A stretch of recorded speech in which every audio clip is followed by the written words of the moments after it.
Hello friends, welcome to knowledge mall. आज के video में हम लोग देखेंगे जीके से संबंधित सवाल। इसमें टोटल 30 क्वेश्चन है। हालांकि आपके एनटीपीसी एग्जाम में 40 क्वेश्चन लगभग पूछे जाएंगे और उसी में जीके, जीएस और करंट अफेयर्स की क्वेश्चन भी रहेंगे। तो उसी तरीके से मैंने ये 30 क्वेश्चन का सेट तैयार किया है। आपको इसमें टेस्ट लगाना है और अपने आप को चेक भी करना है कि कितना स्कोर आप इसमें कर सकते हैं। इसमें जीके, जीएस और करंट अफेयर्स तीनों मिक्स क्वेश्चन है। तो चलिए लगाते हैं टेस्ट। पहला क्वेश्चन जो दिया गया है, कहता है कि निम्न में से कौन सी तरंगे शून्य में संचरण नहीं करती है। शून्य में संचरण नहीं करती है का मतलब होता है कि निर्वात, जिसमें कि कोई माध्यम नहीं होता, तो उसमें वह संचरण नहीं करती, यानी कि नहीं गमन कर सकती है। तो 4 ऑप्शन है, इसमें आपका आंसर आप बता सकते हैं कि कौन सा होगा। तो इसका जो आंसर है वो हो जाएगा ध्वनि। ध्वनि बिना माध्यम के गमन नहीं कर सकती, इसे माध्यम की जरूरत होती है। और इसमें यह भी क्वेश्चन पूछा जाता है कि सबसे अधिक ध्वनि कौन से माध्यम में होगी, तो ठोस माध्यम में, और सबसे कम गैस माध्यम में। निर्वात में तो ये गमन कर ही नहीं सकती। चलिए नेक्स्ट क्वेश्चन देखते हैं। दिया गया है कि सीटी स्कैन करने में प्रयोग में लाई जाती है क्या? अवरक्त, प्राश्रव्य, दृश्य या फिर एक्स किरण। तो इसका आंसर क्या हो जाएगा? ऑप्शन नंबर डी, एक्स किरण। सीटी स्कैन में प्रयोग करने में कौन सा लाया जाता है? तो एक्स किरण।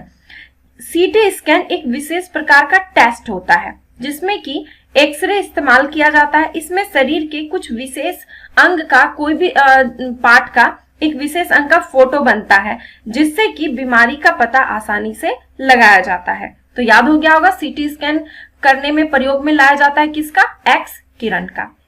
नेक्स्ट क्वेश्चन है, नाभिकीय रिएक्टर में निम्नलिखित में से किसे मंदक के रूप में प्रयोग में लाया जाता है?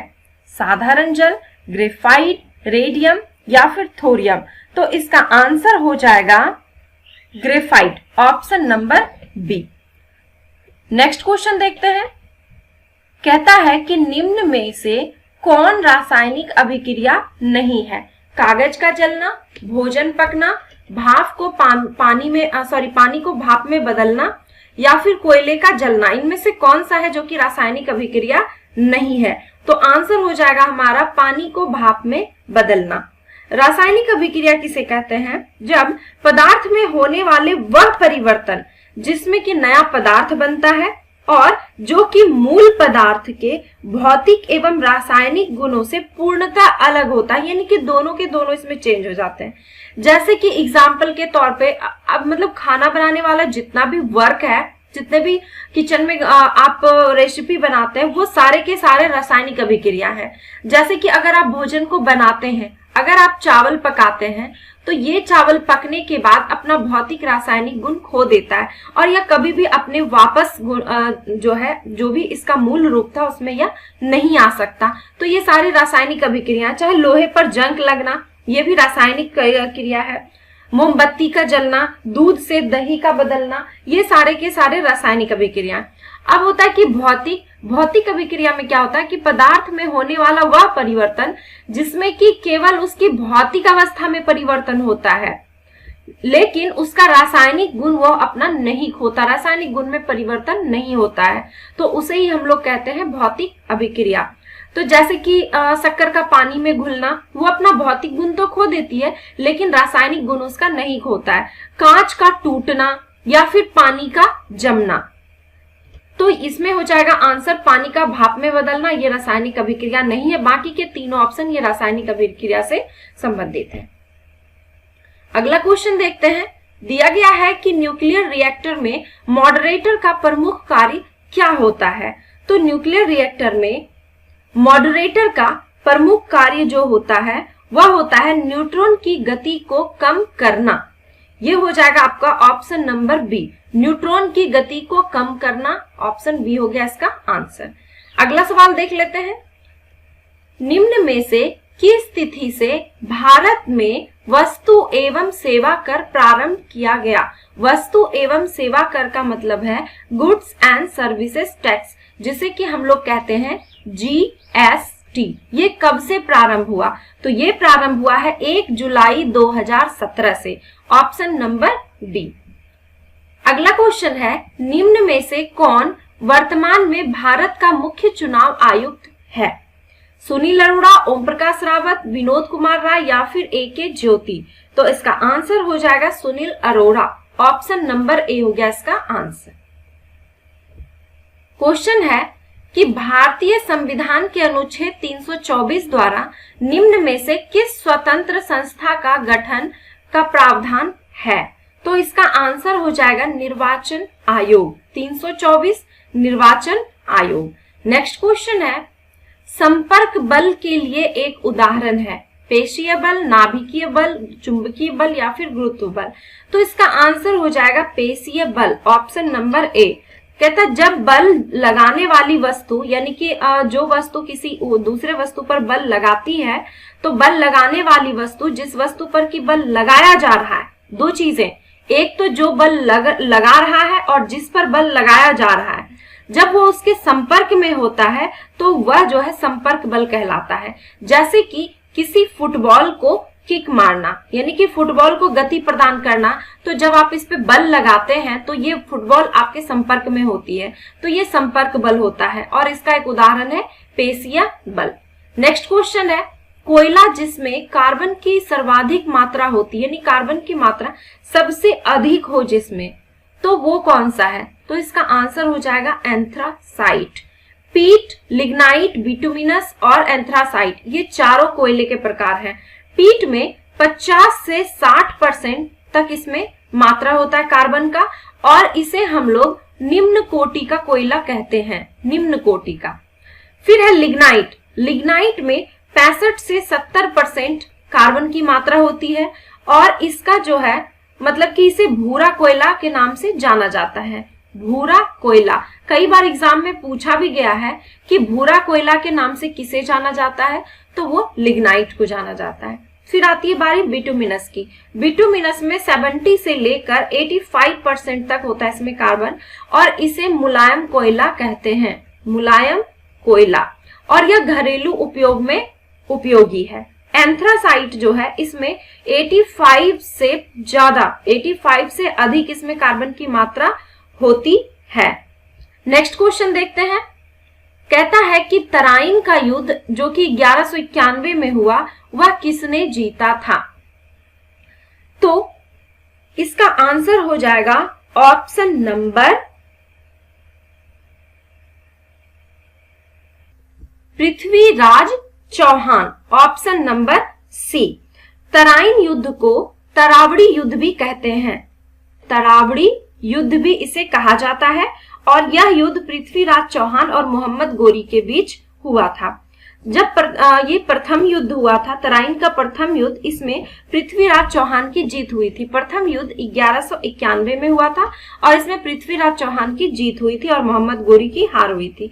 जब तराइन का दूसरा युद्ध 1192 में हुआ तो इसमें दूसरे युद्ध में मोहम्मद गोरी की जीत हुई थी और पृथ्वीराज चौहान की हार।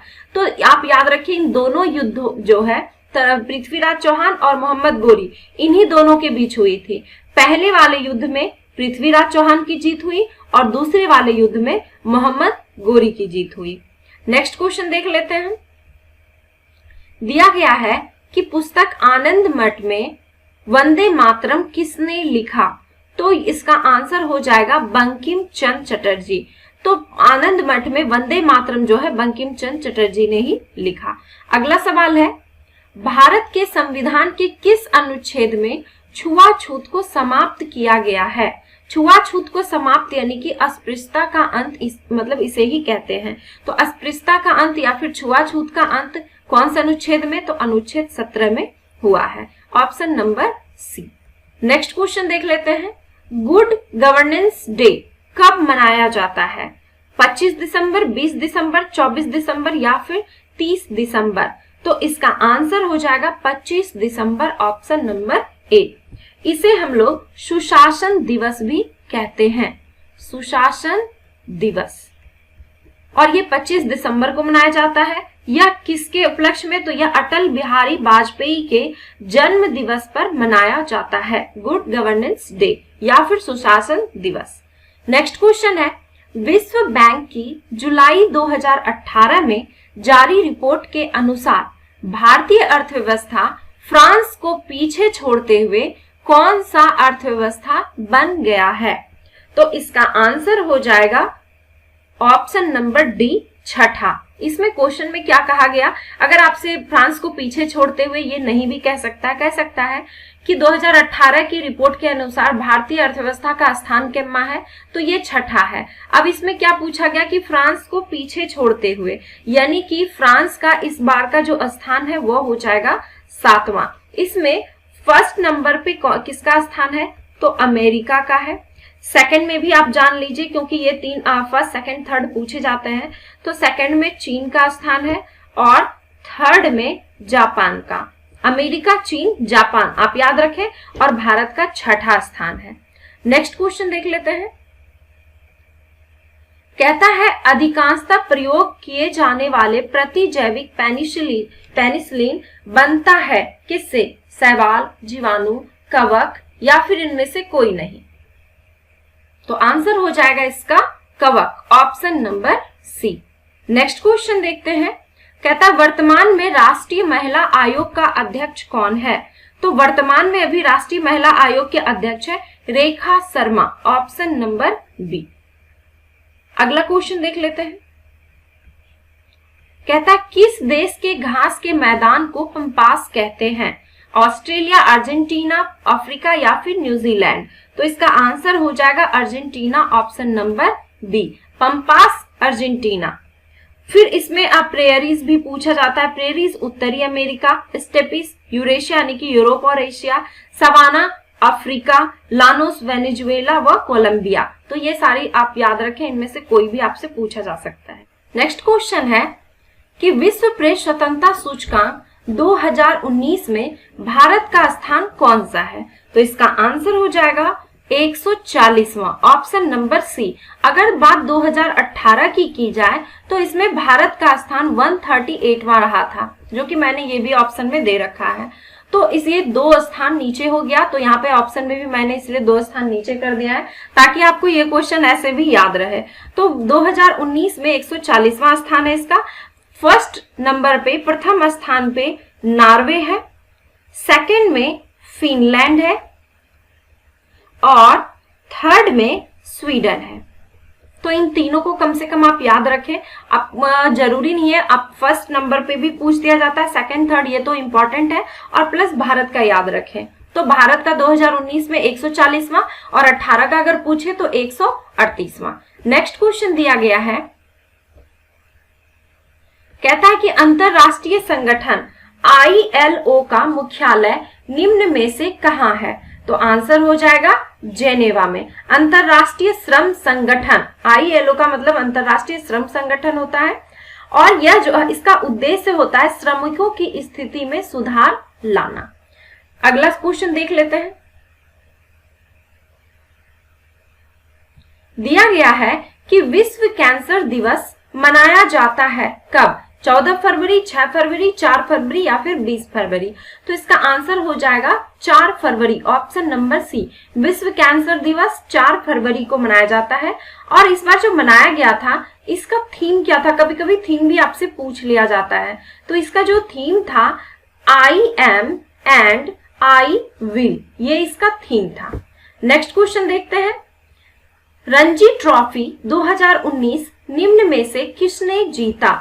तो इसका आंसर हो जाएगा विदर्भ, ऑप्शन नंबर डी। और 2018 का भी किसने जीता था? तो वो विदर्भ ने ही जीता था। अगला सवाल देख लेते हैं। भारत की सबसे तेज गति से चलने वाली गाड़ी कौन सी है?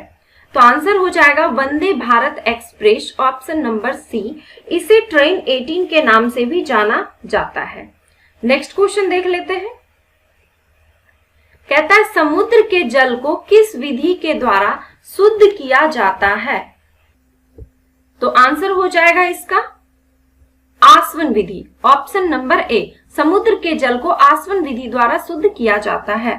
नेक्स्ट है दक्षिण कोरिया के सियोल शांति पुरस्कार 2018 किसे प्रदान किया गया?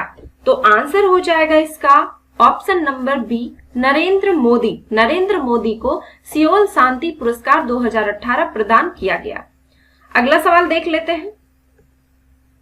कहता है हरे पादपों में क्लोरोफिल के बनने के लिए निम्न में से कौन सा तत्व अनिवार्य है। यानी कि क्लोरोफिल बनने के लिए कौन सा तत्व अनिवार्य है, यानी अगर वो नहीं रहे तो क्लोरोफिल नहीं बनेगा। तो इसका आंसर हो जाएगा मैग्नीशियम, ऑप्शन नंबर बी। अगला सवाल देख लेते हैं।